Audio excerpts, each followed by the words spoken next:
This is the Beyond the Prophy podcast, the podcast that empowers you and inspires you to seek career excellence while pursuing your passion. And I'm your host, Jasmine Haley.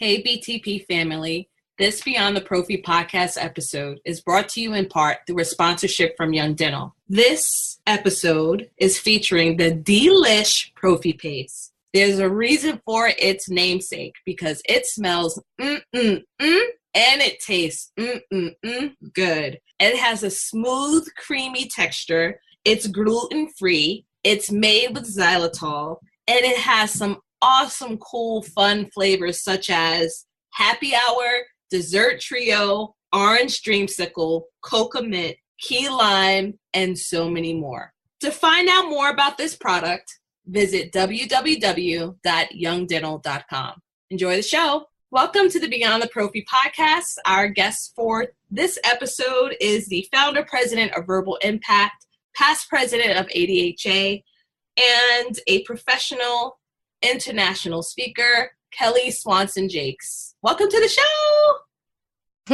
Thanks, Jasmine. It's my pleasure to be here. I'm very happy that you agreed to come on. I have to tell the listeners about when I first met you. So when I first met Kelli, I saw her as a baby hygienist at a ADHA meeting. She was president at that time. And I saw her, I was like, immediately the first thought was, oh my gosh, she's so pretty. And you were so far away. And I'm like, okay. So we go, there was like a howling of the moon or something like that event. And I happened to catch you as I'm leaving. And I walk up and I say the most awkward thing. And I walk up to you and I say, hi, are you the president? Like that? Are you the president? And he's like, yes, I am. You were so warm. I was not expecting that.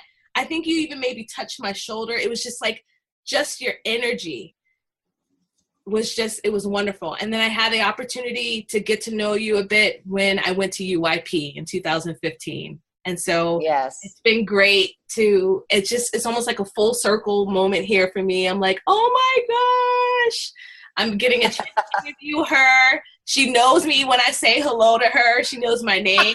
We're working on the spelling. Yeah, working on the spelling. Yeah.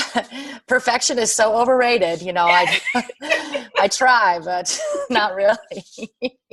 Yeah, so it's super cool to have you on the show. So thank you for being here today. Well, thank you. It's my pleasure. I love watching what you're doing, Jasmine, and you are quite the woman on the move. I consider you a mover and a shaker, and you're so upwardly mobile within the profession of dental hygiene and just as a woman who is leading the way. So I'm very honored to be on your show. Oh, thank you. So for the listeners that are not familiar with you, I mean, you do some really cool stuff. I mean, you're thespian.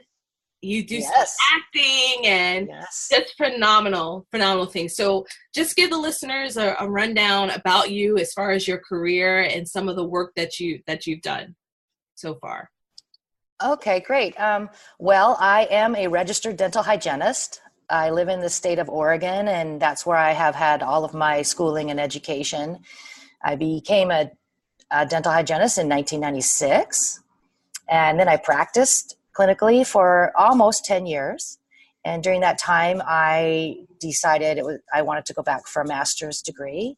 So I did that through Oregon State University for 2 years. I went to school. It wasn't online. I actually went to campus for 2 years and was a graduate teaching assistant at the time. And so I got my degree in communication and public speaking, because part of my professional trajectory is as a clinical hygienist. You know, I went to so many continuing education courses for my own relicensure.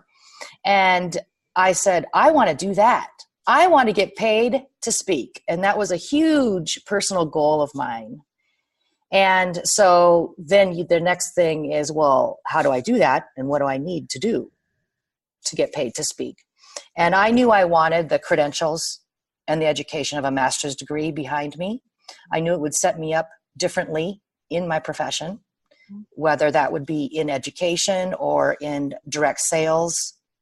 I just knew that having that master's would open so many doors for me. And, you know, when you do something like that, it proves to the world that you've put in the time, you've put in the effort, and it does give you a certain authority. So for me, that was kind of my educational trajectory to get to starting to where I am today. That's been 10 years now. And I think what's really important for me is along the way, I was very involved in my association, my professional association. When I first got out of dental hygiene school, I wasn't.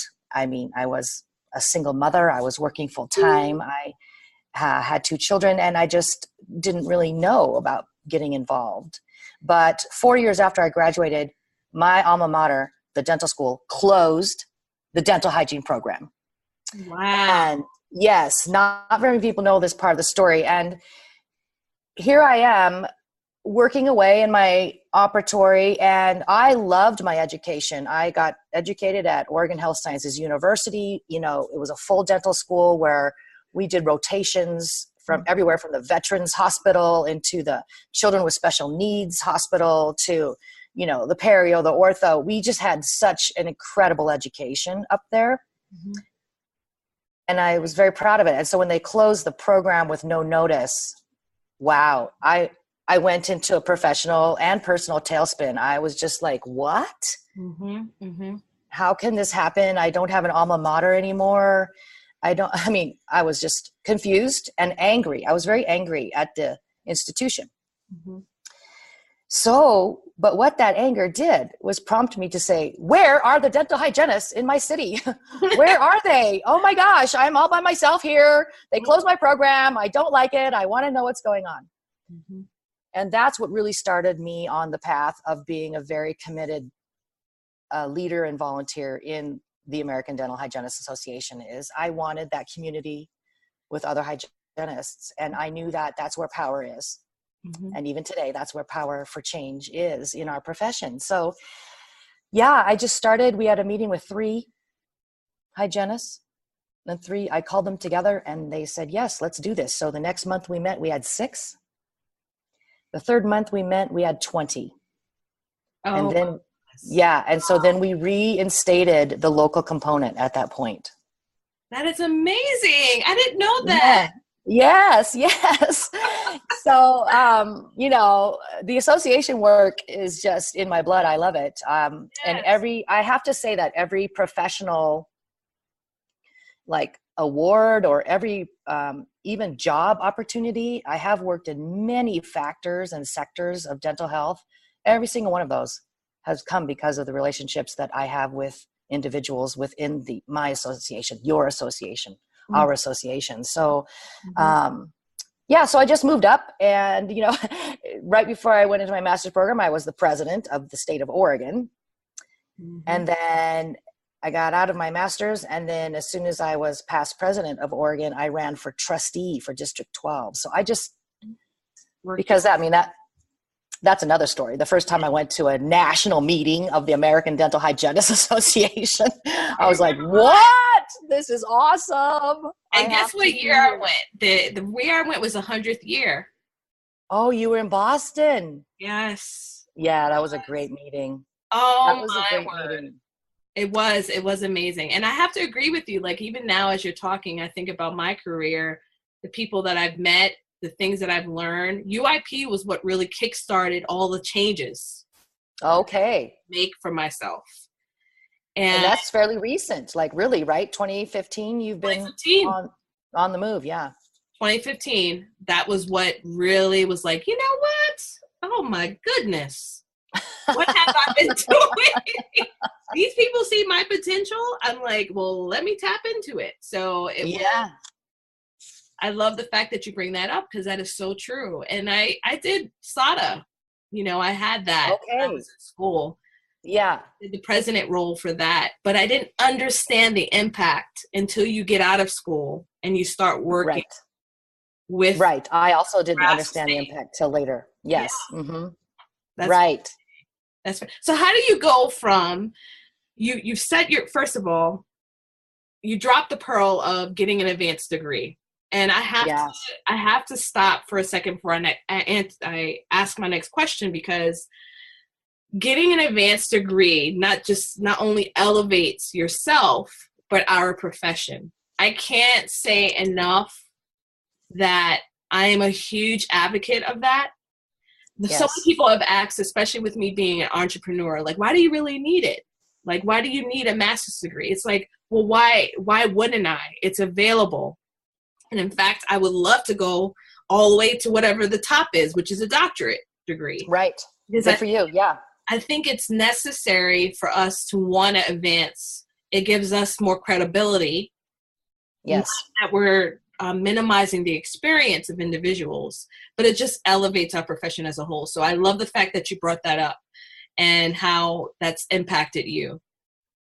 Yes. And I like you, I have many hygienists ask me about, furthering their education. And, the question is always, should we go into a dental hygiene master's degree for teaching, research, et cetera, or something else? And, everyone's path is individual, and you have to know who you are and what you want. And I say all advanced degrees by dental hygienists elevate the profession, right? My advanced degree is not in dental hygiene because I wanted to broaden my own scope and my own education. However, my thesis was all on interdisciplinary collaboration between dental hygienists and the medical field. And I have used my RDH in every facet of my work life, whether it was directly related to dental hygiene or not. Yeah, it's important. So tell me something. How do you go from, I love the fact that you set goals for yourself. You're not going anywhere in your career unless you're setting some goals. And even That's now right. where you are right now and all that Yes. you accomplished, you have goals. You have to Yes. continuously have intentional goals. So how do you go from, you're a speaker, you've gone into past ADHA president, where I've met you when you were president, to focusing on martinis and menopause? Right. Well, it's another goal I had my entire life. I have been, from a young girl, I have been an avid reader, and I love to read. Love to read. And all my adult life, I thought to myself, I want to write a book. I want to be an author. However, it was just a dream. And, there is a difference between dreams and goals. But I always had a dream to write a book, and I never knew what I would write. I am not a fiction writer. It's not my skill set. But I have written many, many articles for dental hygiene journals and magazines. And what I'm good at, I believe, is taking science and making it so accessible and usable, and taking the science and helping people understand, well, here's the science, so here's some strategy. How are we going to use this? How are we going to make it real for our lives?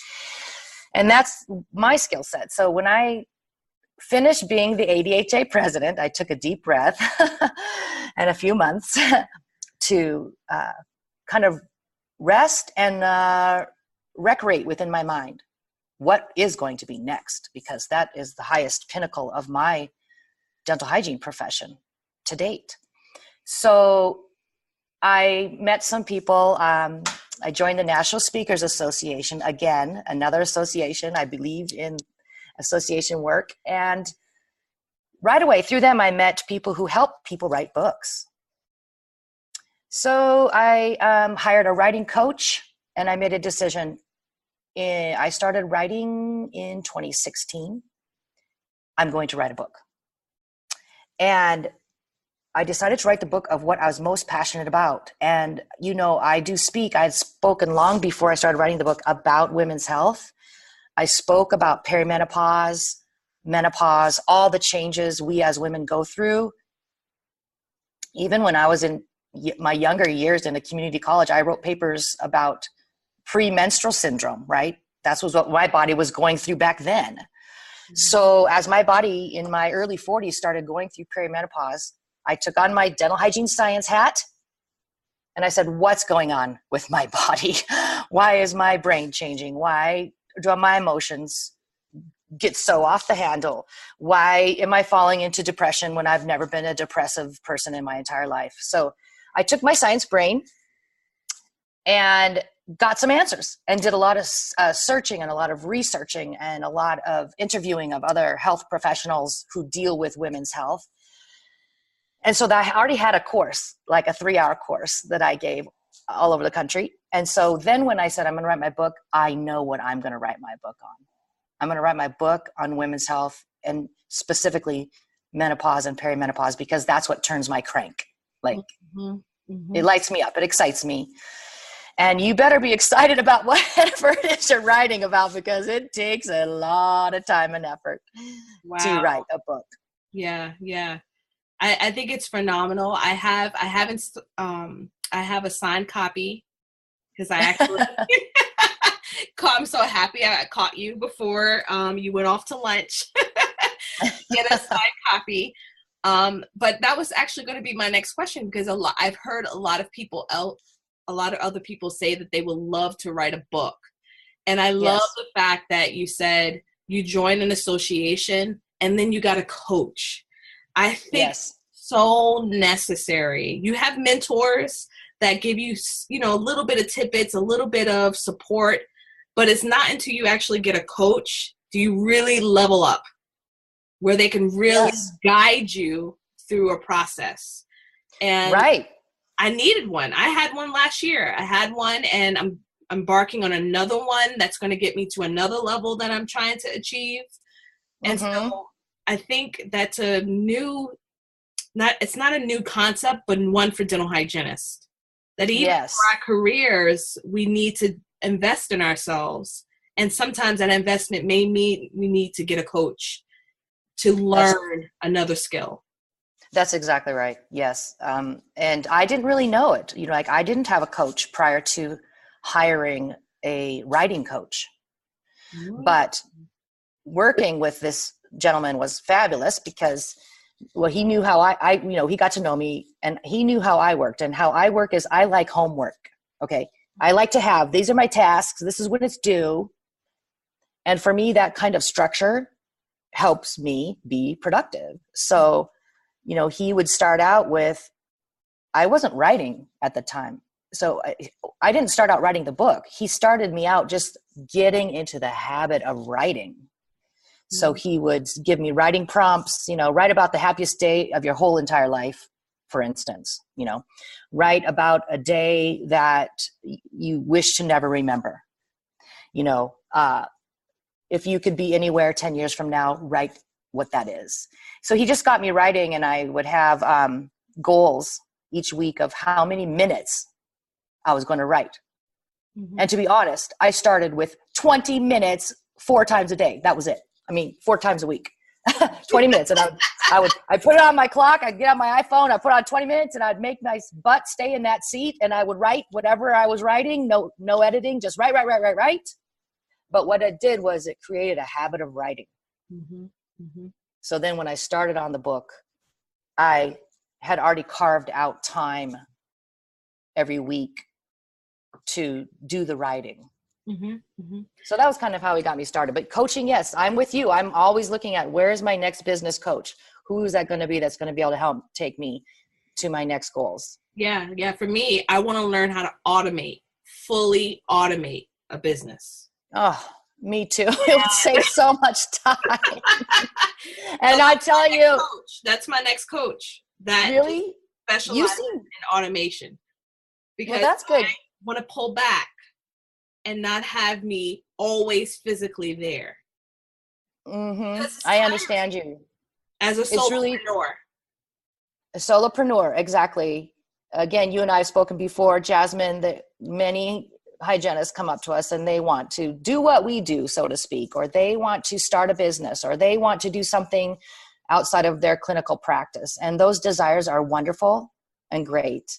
But it takes a lot of work to be a solopreneur and you're doing everything.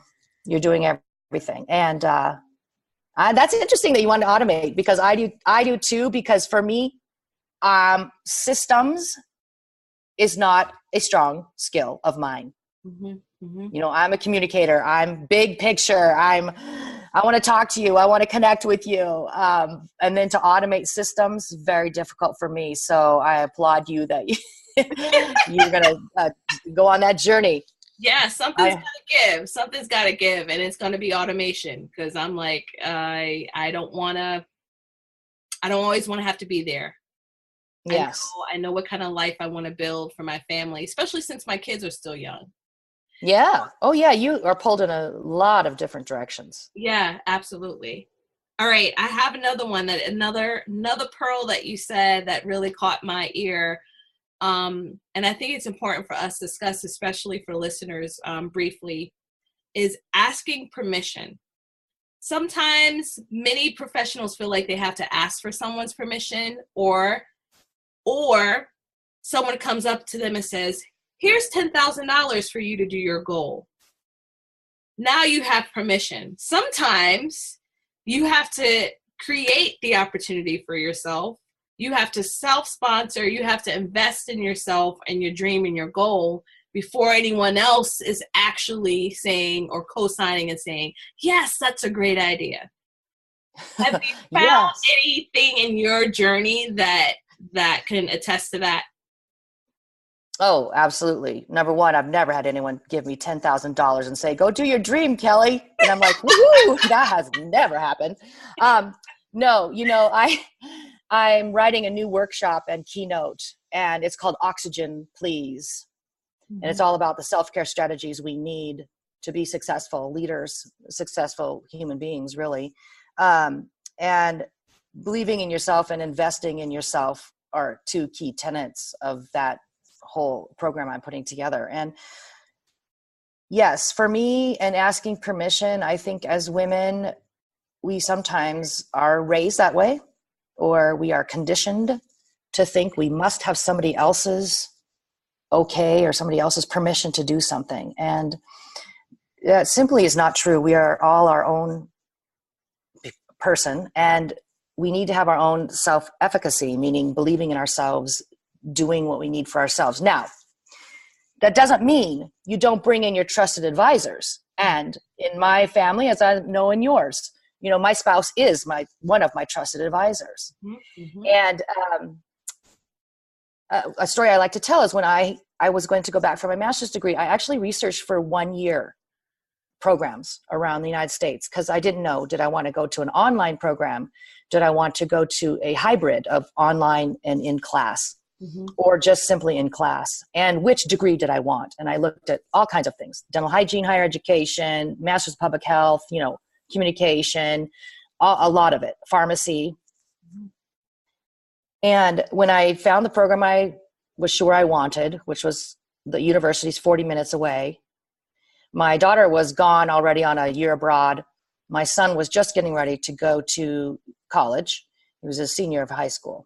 So I sat my husband and my son down as my advisors, not to ask for permission.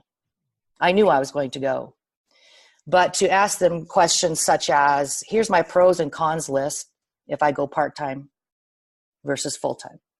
So I'd already done all that homework of, if I go full-time, I have to give up my job. I'm giving up my benefits. I'm not putting into my retirement for 2 years. All those very real, practical things you have to think about. If I stay part-time, here's the pros and cons. And so I asked my advisors, what did they think? What do they advise me? And so that is very different than asking for permission. And I think as women, that's really important to make that distinction. Yes. Oh, you're so empowered. You're so empowered. Thank you. Tell you, when I got a new vision, and I teased about this last time. I've got a new vision of Kelli when I read one of her newsletters. So you've got to sign up for her newsletter. Thank you. Yes. You've got my health and wellness blog. go to KelliJaecks.com, and that's spelled KelliJaecks. It's kind of a different spelling. KelliJaecks.com, and sign up for my health and wellness blog. Yes, because I'm telling you, I clutch my pearls. I only wear pearls every now and then, but I clutch my pearls because you don't hold anything back. You're very, very empowering, and I just love that you share that. I love it. All right. So this is my final question. My final question to you is, what is the best career advice you've ever received? Wow, that's tough because I have so many layers of great people who have spoken into my life. The best career advice is know who you are and know what you want. Because when you are able to sit still with yourself, you know, whatever you want to call that, you call that meditation, you call that prayer, you call that connecting with the universe, whatever that is for you, you need to be able to sit still with yourself and listen and know who you are, because yourself will tell you. You know, it's that following that your heart, you know, it's that following that instinct that you have. But unless you quiet yourself, you won't feel or hear your own self. So you must know who you are and what do you want. Mm-hmm. Mm-hmm. Because if you know what you want, then you can find the path of how to get there in your career. You know, and I was kind of heavy. Okay, that was kind of heavy. But I'm listening to everything. Like, give it to me. Kind of heavy, but you know, when I'm talking to this dental hygiene crowd, right? A lot of dental hygienists listen to Beyond the Prophy, and I can't end that question, Jasmine, without saying how strongly I believe in coming together as professionals and your professional association. You know, I believe in it. You know, when I got a job, I was a sales and marketing representative for a dental company, and they were looking for one person in the state of Oregon. And because of relationship I had with other people in ADHA, I was the one. They looked at me, they tapped me. I got this incredible job, right? It was only there for one hygienist. And the only reason I got the job was because people knew who I was, because I was involved in my career and in my association. So that's a tip I always say too. Yeah. Many of my how I even got my speaking career started, which is another story, also came from relationships I had within ADHA. So same for me. The very first place I spoke nationally, ADHA. My very first place I gave a CE, my local component. Mm-hmm. Exactly, right? And it's all those relationships. Yep. It's so true. It's so true. Oh, please tell everyone where they can contact you. Again, tell them the topics you speak on, because you're a phenomenal speaker, presenter. Let them know so they know how to contact you.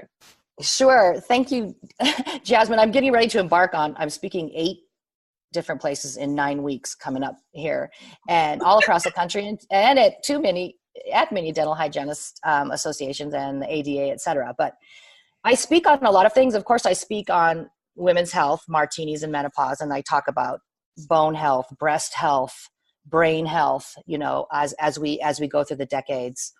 So that's a really popular course. And of course, also I speak on inflammation, because that is the foundation of all disease in our bodies, whether it's oral or whole health. So I do a lot of speaking on that. And in that course, it's kind of fun because I really talk about prostate cancer, which nobody really talks about prostate. And I talk about colon cancer and pancreatic and all of that. And then, my newest course I have been doing is cannabis and dentistry, and what we as oral health care professionals need to know about cannabis in this changing world that we're living in. And and then of course my newest one is Oxygen Please, and it's all about self-care for the practitioner so we can better serve the patient. Oh, so I really like that one.